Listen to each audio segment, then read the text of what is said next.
बोलो साईनाथ महाराज की जय। जय भक्तों, गुरु कृपा ही केवल एक किरण भवसागर के भय से सदा के लिए मुक्त कर देती है तथा मोक्ष पथ सुगम करके दुख को सुख में परिवर्तित कर देती है। यदि सद्गुरु के मोह विनाशक पूजनीय चरणों का सदैव स्मरण करते रहेंगे तो हमें समस्त कष्टों और भवसागर के दुखों का अंत होकर जन्म मृत्यु के चक्र से छुटकारा हो जाएगा। इसलिए जो अपने कल्याण के लिए चिंतित हैं उन्हें साईं समर्थ के अलौकिक मधुर लीलामृत का पान करना चाहिए। ऐसा करने से सबकी मति शुद्ध हो जाएगी। अब हम भविष्य की बाबा की घटना बताते हैं। अब ध्यानपूर्वक बाबा के निर्वाण काल का वर्णन सुनिए। 28 सितंबर 1918 को बाबा को साधारण सा बुखार आया। यह बुखार 2-3 दिन तक रहा। इसके उपरांत बाबा ने भोजन करना बिल्कुल छोड़ दिया।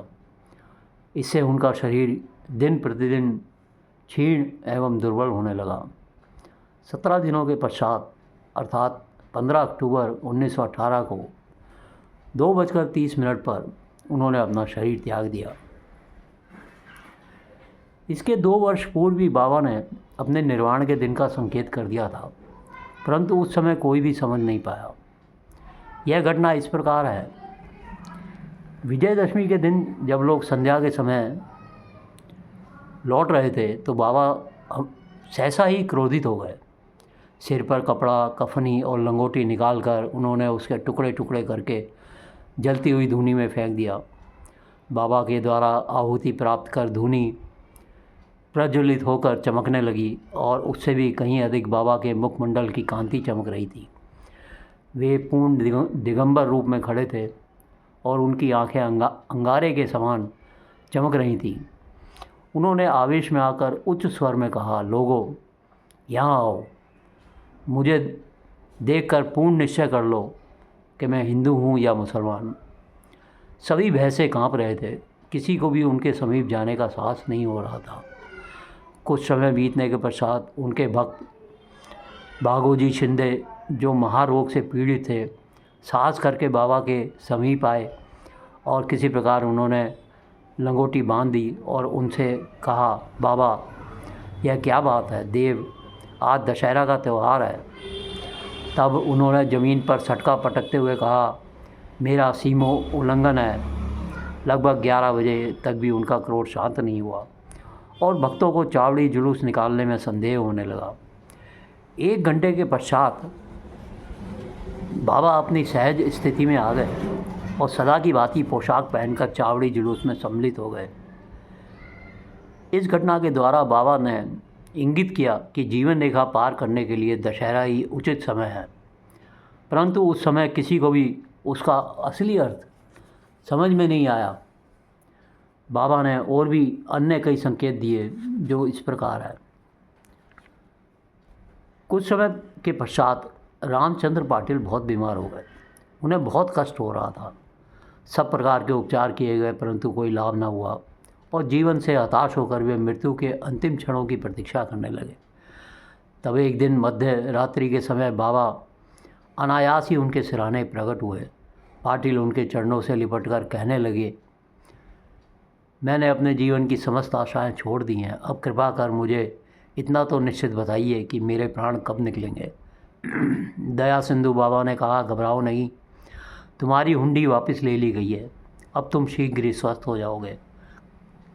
मुझे तो केवल तात्या का भय है कि सन 1918 में विजयदशमी के दिन उसका देहांत हो जाएगा, परंतु यह भेद किसी से प्रकट मत करना और न ही उसे बतलाना, अन्यथा वह बहुत ज़्यादा भयभीत हो जाएगा।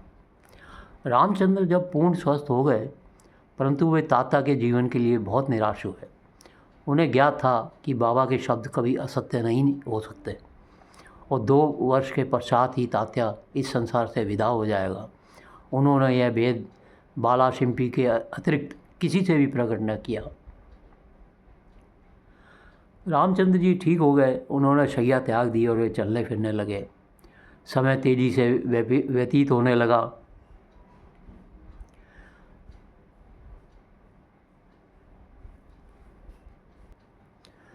परंतु कुछ ही समय बाद बाबा के वचन पूर्णतः सत्य निकले।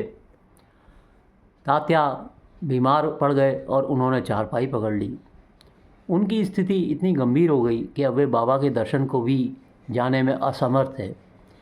इधर बाबा भी ज्वर से पीड़ित थे।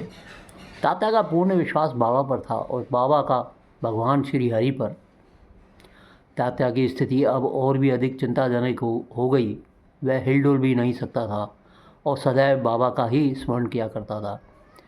इधर बाबा की स्थिति भी दिन प्रतिदिन गंभीर होने लगी थी। बाबा द्वारा बतलाया हुआ विजयदशमी का दिन भी निकट आ गया। तब रामचंद दादा और बाला शिव भी बहुत घबरा गए। उनके शरीर कांप रहे थे, पसीने की धाराएं निकल रही थी कि अब तात्या का अंतिम समय है। जैसे ही विजयदशमी का दिन आया, तात्या की नाड़ी मंद होने लगी और उसकी मृत्यु निकट दिखाई देने लगी। उस समय एक विचित्र घटना घटी।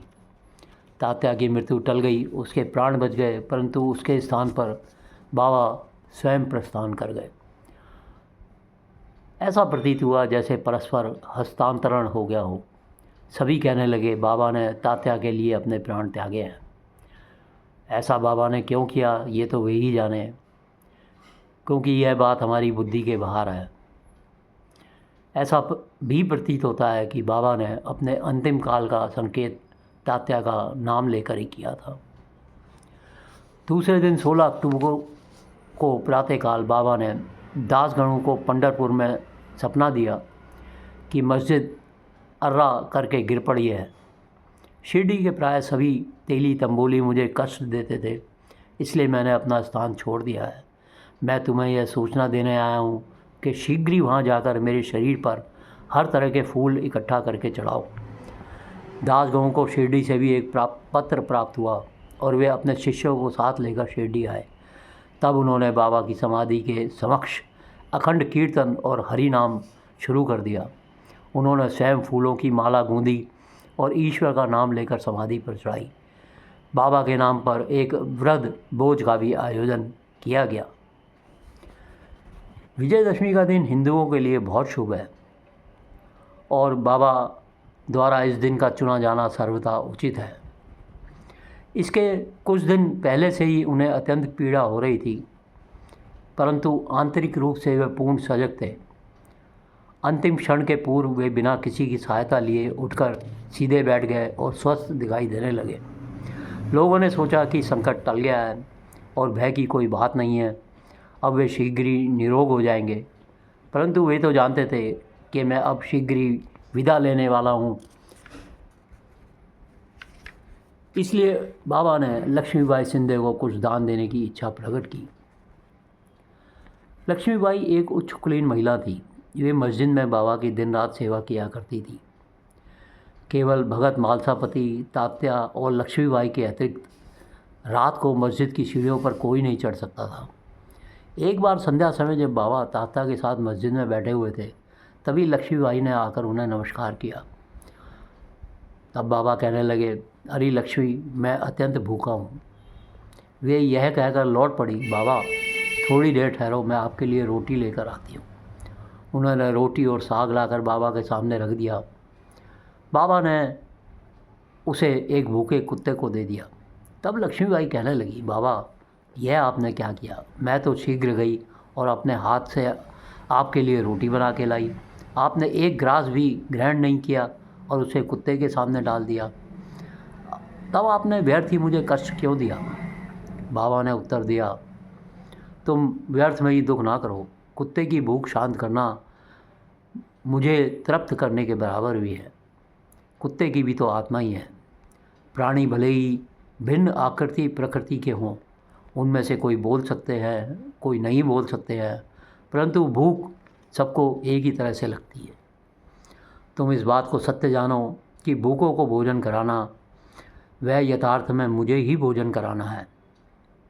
यह एक सत्य है।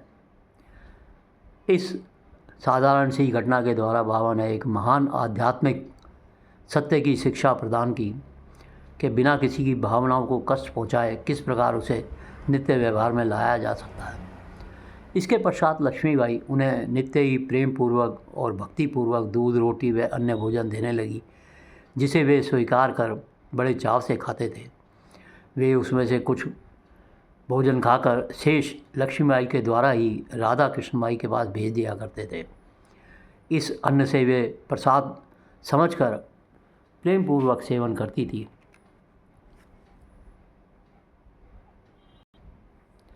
बाबा ने लक्ष्मीबाई की सेवाओं को सदैव स्मरण रखा।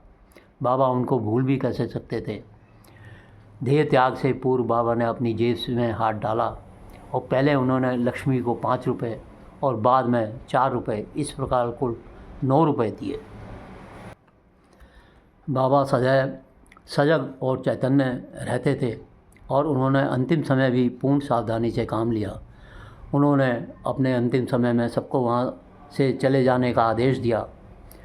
जितने भी लोग वहाँ उपस्थित थे उनको भी बाबा ने बाड़े में जाकर भोजन करके लौट आने को कहा। ऐसी स्थिति में वे बाबा को अकेला छोड़कर जाना नहीं चाहते थे, परंतु उन्हें बाबा की आज्ञा माननी पड़ी। इसलिए इच्छा न होते हुए भी उदास और दुखी मन से वे बाड़े को चले गए। उन्हें पता था बाबा की स्थिति अत्यंत चिंताजनक है और इस प्रकार उन्हें अकेले छोड़ना उचित नहीं है। वे भोजन करने के लिए बैठे तो उनके मन में कहीं बाबा का ध्यान आया, परंतु अभी भोजन समाप्ति भी न हो पाया था कि बाबा के नश्वर शरीर त्यागने का समाचार उनके पास पहुंचा और वे अधपेट ही अपनी अपनी थाली छोड़कर मस्जिद की ओर भागे तथा जाकर देखा बाबा सदा के लिए बयाजी आपा पोते की गोद में अंतिम विश्राम कर रहे हैं। ना तो वे नीचे लुढ़के और ना शैया पर लेटे, अपने ही आसन पर शांतिपूर्वक बैठे हुए अपने हाथों से दान देते हुए उन्होंने मानव शरीर त्याग दिया। संत स्वयं ही ध्येय धारण करने तथा कोई निश्चित ध्येय लेकर इस संसार में प्रकट होते हैं और जब ध्येय पूर्ण हो जाता है तो वे जिस सरलता और आकस्मिक ही प्रकट होते हैं उसी प्रकार वे लुप्त भी हो जाया करते हैं।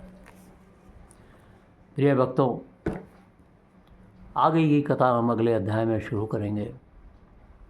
यदि आपको चैनल में रुचि आ रही है तो हमारे चैनल को सब्सक्राइब करें, लाइक करें और शेयर करें और साईं साईं का सुमिरन करते रहें।